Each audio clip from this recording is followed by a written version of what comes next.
Hello, good morning बच्चों। गणित कक्षा में आप सभी का स्वागत है। आज हम पढ़ेंगे बेटा अध्याय नंबर 13, जिसमें अपने पास उसका पार्ट है बेटा 13.5, जिसके पिछले भाग में हमने बेटा क्वेश्चन नंबर 1 से लेकर 5 तक हल कर लिया था। आज हम पढ़ेंगे बेटा छठे क्वेश्चन से और इसमें संबंधित है बेटा घन व घनाभ का आयतन, इससे संबंधित क्वेश्चन है इसमें, उनके बारे में हम पढ़ेंगे बेटा। तो यहाँ पर हम क्वेश्चन नंबर 6 जो आपको स्क्रीन पर दिखाई दे रहा है बेटा, उसमें लिखा हुआ है एक गांव की जनसंख्या 4000 है। तो गांव की जो जनसंख्या है उसको प्रतिदिन प्रति व्यक्ति 150 लीटर पानी की आवश्यकता होती है। तो इस गांव में 20 metre into 15 metre into 6 metre मापों वाली एक टंकी बनी है। इस टंकी का पानी वहाँ कितने दिन के लिए पर्याप्त होगा? तो यहाँ देखिए बेटा, एक व्यक्ति को कितना लीटर चाहिए? 150 लीटर। उसकी जनसंख्या कितनी है बेटा?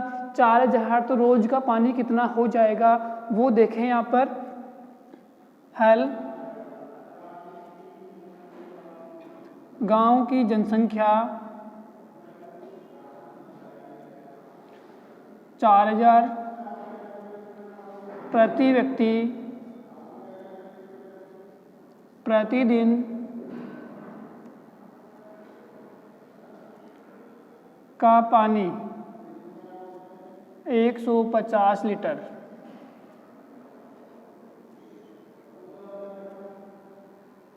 इसलिए एक दिन में पर्याप्त पानी की मात्रा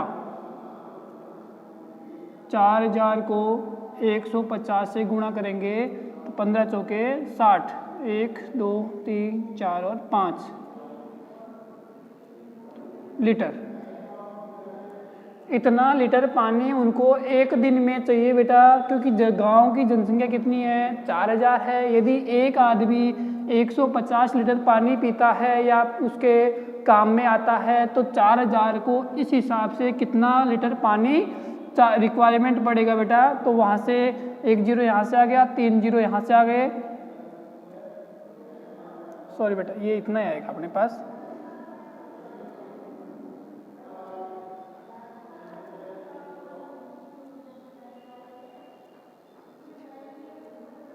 ठीक है बेटा, तो 6 लाख लीटर की आवश्यकता होगी। इस लीटर को आप मीटर में चेंज कर दें तो यहाँ से मीटर कितना होगा हम जानते हैं बेटा, कि चूँकि 1 मीटर क्यूब बराबर होता है 1000 लीटर। ठीक है, इसलिए 6 लाख जो लीटर आया अपने पास, उसमें कितने मीटर हो जाएंगे बेटा? 6 लाख में हम 1000 का भाग लगा सकते हैं तो कितना आ जाएगा बेटा? 600 मीटर क्यूब। मतलब ये हमें पता है बेटा 1 मीटर क्यूब में कितने लीटर होते हैं? 1000 लीटर होते हैं। हमने इसको मीटर में क्यों चेंज किया है? क्योंकि जो टंकी बनी हुई है वो टंकी किसमें बनी हुई है बेटा? मीटर में बनी हुई है। इसलिए हमने इसकी मापों किसमें लिख दिया? मीटर में लिख दिया। यदि या इस गांव में बनी टंकी की माप कितनी है बेटा? 20 metre into 15 metre into 6 metre. ठीक है, तो ये क्या है बेटा? उसकी टंकी की माप है। तो यहाँ पर जो टंकी में कितना पानी आएगा वो देखते हैं बेटा। तो टंकी का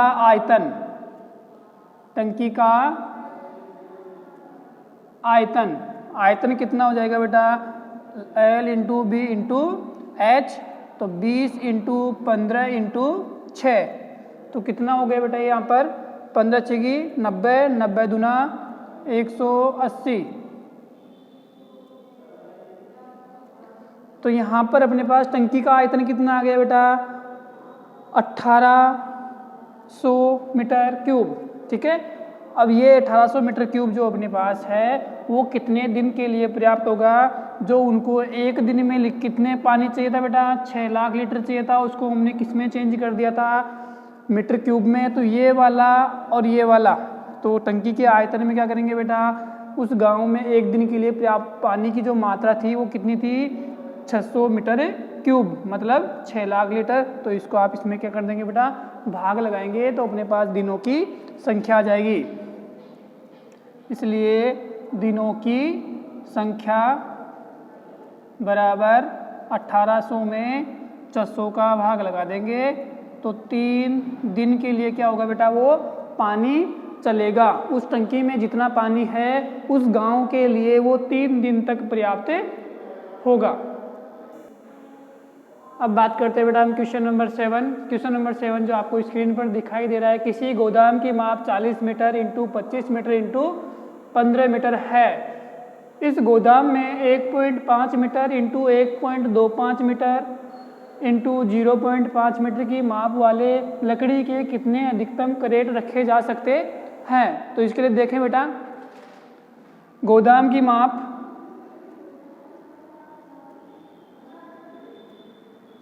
वो आपके पास है बेटा 40 metre into 25 metre into 15 metre.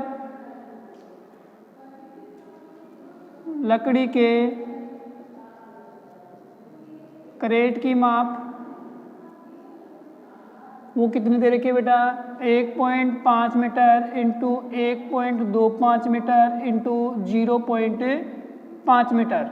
ये आपके पास गोदाम की माप है और लकड़ी के क्रेट की माप है। साथ में एक आ गया है कि लकड़ी के कितने अधिकतम क्रेट रखे जा सकते हैं किसमें बेटा, इस गोदाम में। तो माना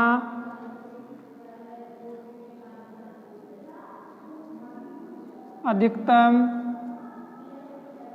लकड़ी के क्रेटों की संख्या n है, इसलिए n इंटू 1 क्रेट का आयतन बराबर गोदाम का आयतन। अब गोदाम किसके आकार का है बेटा, यहाँ पर गोदाम और लकड़ी का जो क्रेट है वो किसके आकार के हैं बेटा, यहाँ पर घनाभाकार है। तो घनाभ का आयतन क्या होता है, लंबाई इंटू चौड़ाई इंटू ऊंचाई। तो यहाँ पर यदि लकड़ी के क्रेटों की संख्या और एक लकड़ी के क्रेट का जो माप है उसको देखें बेटा कितना है, 1.5 इंटू 1.25 इंटू 0.5। और गोदाम का आयतन कितना है बेटा आपके पास, 40 इंटू 25 इंटू 15।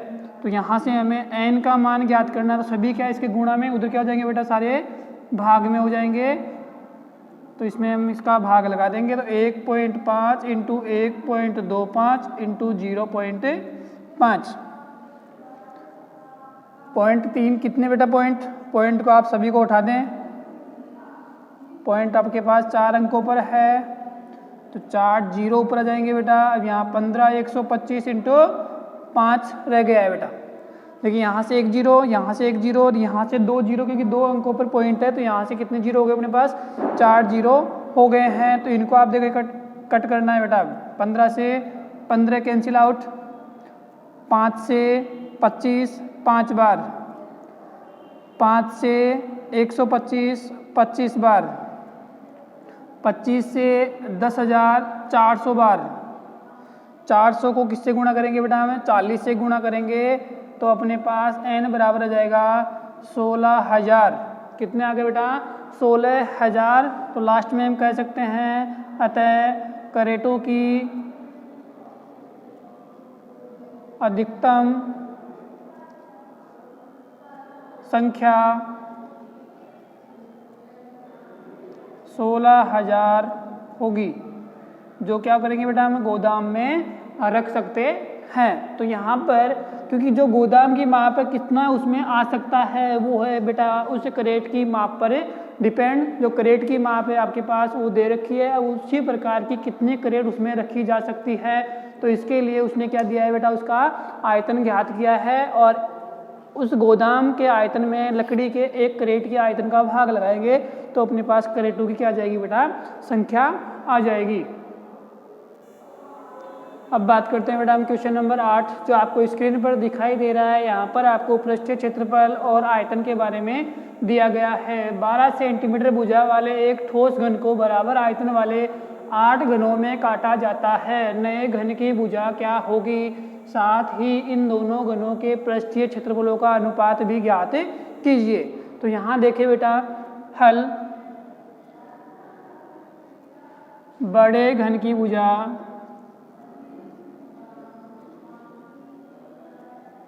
ए वो है बेटा आपके पास 12 सेंटीमीटर, इस घन से 8 घन बराबर आयतन के काटे जाते हैं। माना काटे गए नए घन की भुजा x है। प्रश्नानुसार 8 इंटू नए घन का आयतन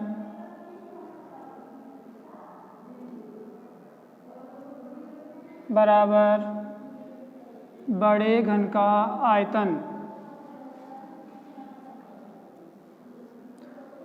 8 इंटू नए घन का आयतन, अपने पास भुजा कितनी है बेटा x है, तो नए घन का आयतन होता है अपने पास भुजा क्यूब, तो भुजा कितनी है x पावर 3 हो जाएगा। बड़े घन का आयतन, बड़े घन का आयतन क्या होगा बेटा उसकी भुजा के क्यूब के बराबर, तो यहाँ उसकी भुजा कितनी है 12, तो 12 का क्यूब कर लेंगे तो ये हो गया अपने पास 8 इंटू x पावर 3, 12 की पावर 3 1728, x पावर 3 8 मल्टीप्लाई में इधर हो जाएगा बेटा डिवाइड में, तो 8 का इसमें डिवाइड कर दें तो अपने पास कितना आ जाएगा बेटा ये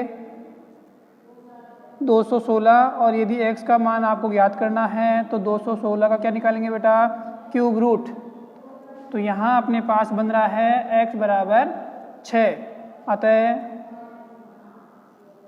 नए घन की भुजा 6 सेंटीमीटर होगी।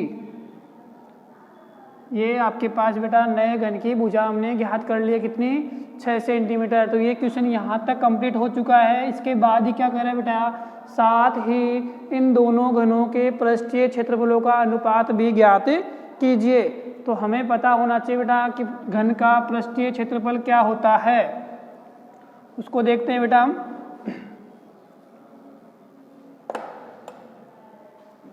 चूंकि घन का पृष्ठीय क्षेत्रफल 6 इंटू भुजा स्क्वायर, तो यहाँ पर आपके पास बड़े घन से छोटे घन का आयतन पूछ रहा है, तो पृष्ठीय क्षेत्रफल, तो बड़ा घन का पृष्ठीय क्षेत्रफल क्या होगा, बड़े घन का पृष्ठीय क्षेत्रफल अनुपात नए घन का पृष्ठीय क्षेत्रफल।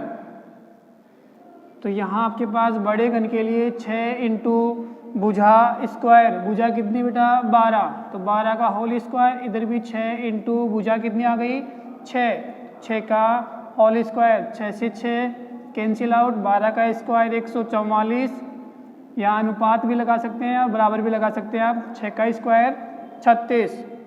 यदि 36 का भाग इसमें आप लगाना चाहते हो तो कितनी बार जाएगा बेटा 4 बार। तो ये जो 4 अनुपात 1 आया है वो क्या है बेटा, इनके पृष्ठीय क्षेत्रफलों का अनुपात। तो यहाँ पर इसका बेटा आंसर कंप्लीट हो गया है, क्योंकि इसमें 2 पूछे थे बेटा, भुजा क्या होगी, भुजा होगी 6 सेंटीमीटर और इनका अनुपात कितना हो गया बेटा 4:1 होगा, जो आपके पास बड़ा घन दे रखा था और एक नए घन के पृष्ठीय क्षेत्रफल का अनुपात। अब बात करते हैं बेटा हम क्वेश्चन नंबर 9, जो आपको स्क्रीन पर दिखाई दे रहा है। उसमें लिखा है बेटा 3 मीटर गहरी और 40 मीटर चौड़ी एक नदी 2 किलोमीटर प्रति घंटे की चाल से बहकर समुद्र में गिरती है। 1 मिनट में समुद्र में कितना पानी गिरेगा वो देखना है बेटा। तो थोड़ा सा आप समझ लें इसको, डायग्राम को। ये हमने मान लिया बेटा एक नदी है, इस नदी की चौड़ाई आपको दे रखी है बेटा 40 मीटर, तो ये तो आपके पास 40 मीटर है। और गहराई की यदि बात करेंगे हम तो ये कुछ घनाभ के आकार का बन गया। तो यहाँ से जो गहराई हुई नीचे की ओर वो कितनी है बेटा, यहाँ पर 3 मीटर। और ये इसकी जो बहाव है वो 2 किलोमीटर प्रति आवर। हमने मान लिया बेटा कि यहाँ जो पानी का लास्ट किनारा था वो 2 किलोमीटर चला जाता है 1 घंटे में, मतलब कि इसमें जितना पानी है इस पात्र में वो 1 घंटे में क्या हो जाएगा बेटा, समुद्र में गिर जाएगा। तो ये तो था आपके पास 2 किलोमीटर 1 घंटे में गिरता है, लेकिन यहाँ पर इसने पूछा है बेटा कि 1 मिनट में कितना पानी गिरेगा। तो 1 घंटे का यदि आप निकाल लो तो उसमें हमें किसका भाग लगा सकते हैं बेटा, 60, क्योंकि 1 घंटे में कितनी मिनट होती है, 60 मिनट होती है। तो 60 मिनट में कितना पानी उसमें गिर जाएगा, तो 60 मिनट से हम 1 मिनट निकाल सकते हैं। ठीक है, तो हम बेटा इसमें बात करते हैं नदी की माप। नदी की माप, गहराई जो h होगी आपके लिए 3 मीटर, चौड़ाई जो आपके लिए बेटा b होगा 40 मीटर, तथा बहाव की गति 2 किलोमीटर पर आवर है। 1 घंटे में 2 किलोमीटर दूर चलती है, इसलिए नदी की लंबाई कितनी हो जाएगी बेटा, 2 किलोमीटर 1 घंटे में। 1 घंटे की लंबाई कितनी हो जाएगी, 2 किलोमीटर। 2 किलोमीटर को मीटर में चेंज करेंगे तो कितना हो जाएगा बेटा, 2000 मीटर।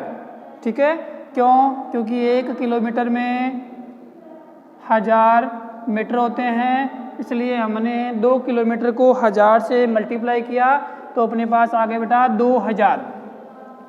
ये अपने पास उस नदी की माप कंप्लीट हो गई है। तो नदी में कितना पानी आएगा वो हम देखते हैं बेटा। तो नदी में या नदी का आयतन वो क्या होगा अपने पास, लंबाई इंटू चौड़ाई इंटू ऊंचाई। तो लंबाई कितनी है इसकी, 2000 मीटर, चौड़ाई कितनी है 40 मीटर, और ऊंचाई कितनी है बेटा उसकी, मतलब गहराई वो है 3 मीटर। इन तीनों मापों को यदि हम एक दूसरे से गुणा करेंगे तो वो नदी का आयतन होगा किसके लिए बेटा, प्रति घंटे, मतलब 1 घंटे में इतना पानी उस समुद्र में गिरेगा। तो यहाँ से इसको गुणा करते हैं 1 2 3 और 4, 1 2 3 और 4, तो इसकी क्या है बेटा, जीरोज है, इनको बाकी मल्टीप्लाई कर ले, 3 इंटू 4 12, 12 इंटू 2 24। तो कितना हो गया बेटा, 2,40,000 मीटर क्यूब। तो इसको किस में चेंज करना है बेटा, समुद्र में कितना पानी गिरेगा। तो कितना पानी गिरेगा उसको हम लीटर में चेंज करें तो लीटर कितना होगा वो देखें बेटा। हम जानते हैं कि 1, या पहले इसको 1 घंटे का पानी है तो इसको हमें 1 मिनट का पानी निकाल लेते हैं बेटा इसको। अतः समुद्र में 1 घंटे में 2,40,000 मीटर क्यूब पानी गिरेगा।